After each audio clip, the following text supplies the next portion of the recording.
Yahoo! Hello, hello, hello mga masters and mga ka-G! Good morning Philippines! Happy Sunday po sa inyong lahat dyan at sa buong Asian countries at kung saan ka mang lupalop ng ating mundo. Hayaan niyo muna akong batiin kayo ng good morning, good noon, good afternoon, good evening at good night sa mga ready ng matulog.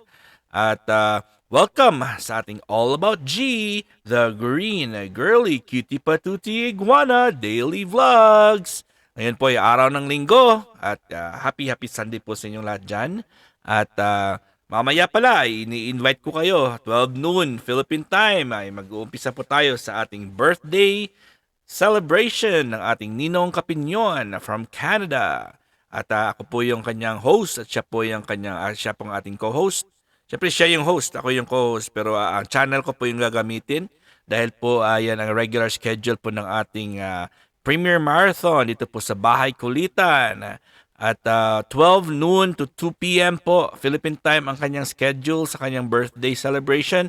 Pero continue lang natin yan hanggang 5 o'clock in the afternoon. Dahil po ay meron pa tayong mga premieres. At to be followed po, ang next nating host mamaya ay si Bro RMTV21 from 5:30 to 7:30 p.m. Philippine time, and to be followed by our third batch, ang host po natin ng aking Beshi, Merl Stani Vlogs. Ito po, ngayon ang ating G ay kumakain po ng pellets. And may pellets at may ano yan, yung puting-puti po dyan ay yung powder po ng ating calcium powder. Ayun po ay combination po yan ng tortoise pellets at syempre ang iguana pellets.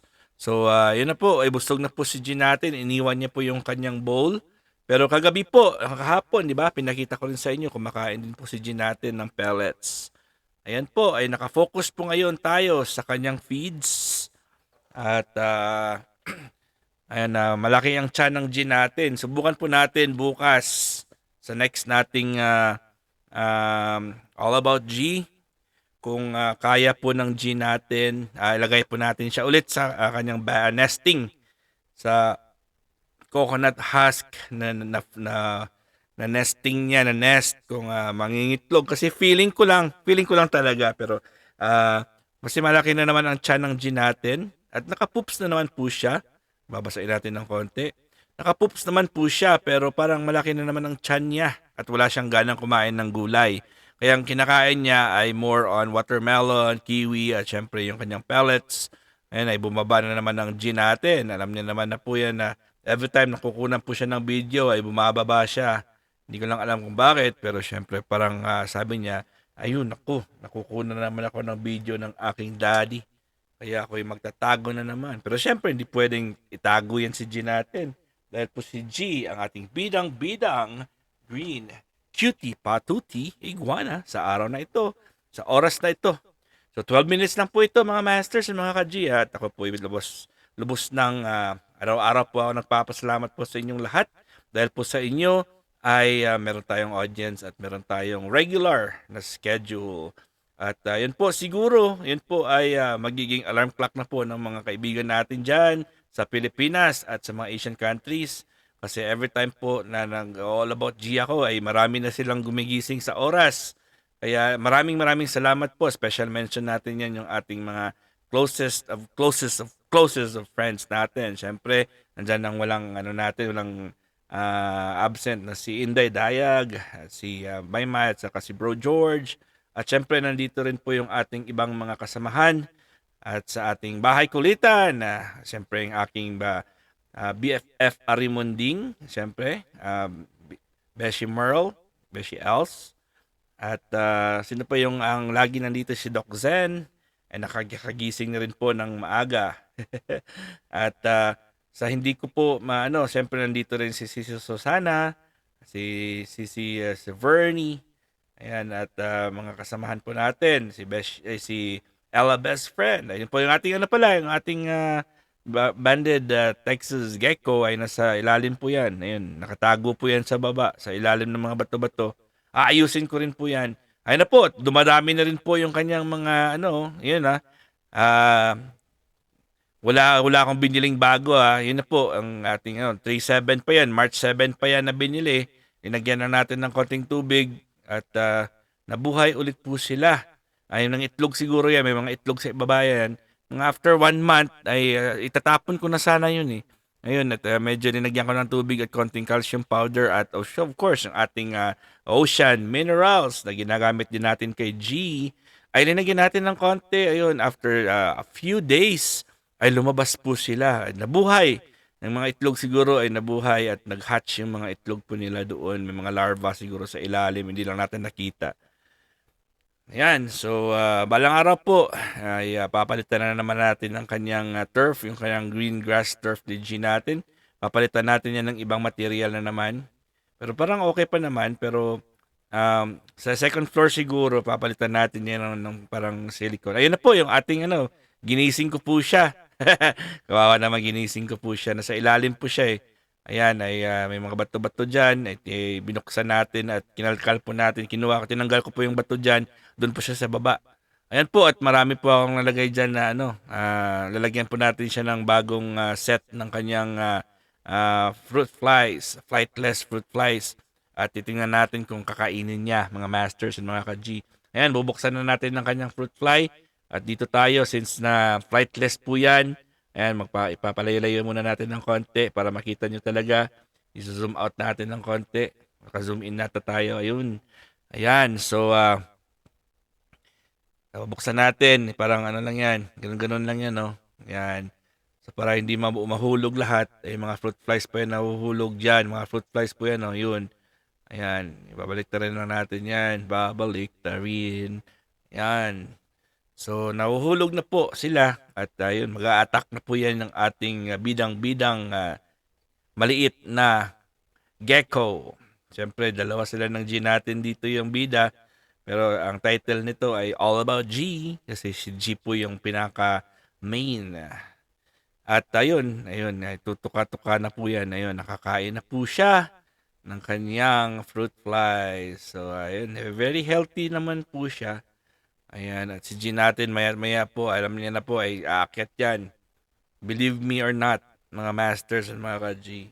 Pag nakikita ni G yan, ay mamaya ay aakyat na yan. Ayan, tingnan mo na, nakafocus po yun, nakakakain po siya ngayon, oh. Ayan, hinahabol-habol niya po yung, ayun na po yung ating G, the Godzilla. Ay, nako, G. Si G talaga natin, ay, ano yan. Ayan, nakikita niyo na po yung, ano, yung kanyang little sibling niya na gecko. Ayun oh. Ayun, napansin na po ni G. Ayun. Dila-dila na po si G. Sabi ni G, hindi ko yan pagkain to, pero bakit gumagalaw po yan? Ang sabi naman ng ating gecko sa baba, hala, ang laki-laki naman yan. Is that my mommy? Sabi ng ating gecko. O, diba? So, ayun, kukunin na muna natin yan. Baka sa ni Jin yan. Medyo tatakbo, boboilo yan at i-crush na po yung lalagyanan at mahulog po yung gecko natin. For safety purposes po, ayun, kumakain na naman siya. Tumuka na po siya ng kanyang fruit fly. So for safety reasons po ay, ayan, tingnan natin kung ano ni G.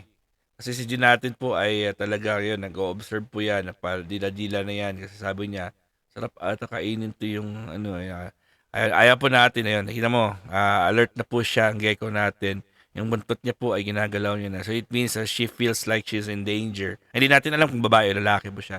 So in danger na po siya, kaya tinanggal natin yan kasi baka ma-detach yung kanyang buntot. Sayang, pag na-detach ang buntot niya, ilang buwan na naman yan at makabalik sa ganong kahaba. So, let's just avoid na ma-traumatize po siya. Kasi yun ang nangyari sa unang gecko natin, nung namatay, na-detach po siya yung kanyang buntot. Pero okay pa naman sana siya, pero nalunod siya sa tubig. Ayan po, ang G natin ay bumalik sa kanyang bowl at kain ulit po yan, mga masters. Ayun o, kumakain talaga siya ng kanyang Missouri na tortoise feed. Yan po yung malaki, tortoise feed po yan. Yung maliliit-liit na po yan ay para intentionally for iguanas po yan. Kaso lumaki na po si G natin. Ang dami pa naman yung binili ko noon. Kaya yung maliliit na pellets, tingnan mo parang ano lang, maliit na sa kanya. Ayan na po siya, oh. Ayun, kumakain pa rin siya. Iiwan na po na natin siya sa taas. Ayan na si banded gecko natin. Diyan na muna siya sa taas. At si G natin ang ating focus sa ating All About G. Syempre mga masters and mga ka-G, remind ko lang po kayo ha, yung anyong WAP apple cider vinegar with the mother, 2 kutsara po. I-mix niyo po sa 1 kutsara ng raw organic local honey kung saan man kayo nakatira. Yun yung honey sa lugar nyo, yung inyong hanapin at i-mix. So 1 kutsara niyan to be mixed with, syempre, sa 1 cup of warm water. Warm water lang po, huwag yung malamig at huwag yung super init.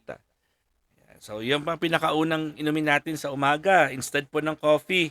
Kasi pag uminom tayo ng coffee on an empty stomach, mga masters, acids po yan. Kasi alam niyo ba kung bakit acid? Ito po, i-explain ko lang in a short way. So, pag may caffeine yung katawan natin, tumataas po yung ating cortisol level, which is the stress hormone. So, ang stress hormone po ay nakakapag-create po yan ng acidic environment sa katawan natin. So every time na uminom ka ng caffeine on an empty stomach, it's easier for your body to create acids dahil po sa cortisol or sa stress hormone. Ayan, so kung gusto niyo talaga uminom ng coffee, hot coffee, it's better to take it an hour after your meals. Kapag gusto ka na dyan, kung breakfast, lunch, basta yun, 1 hour after po ng inyong meal. So hanggang dito lang po tayo mga masters ha, mga ka-G. At ako po ay super, super, super, super na nagpapasalamat po sa inyo lahat dahil po nandito na naman kayo. At kung sino po sa inyo dyan ang may mga live, ayan po, sugurin natin na may mga premieres at lives. At kita-kits tayo mamaya, 12 noon, Philippine time, sa birthday celebration ng ating Ninong Kapinyon. And of course, ang ating premiere marathon, Bro RMTV and Beshi Merle Study Vlogs. Goodbye, goodbye, goodbye. God is great. Yahoo!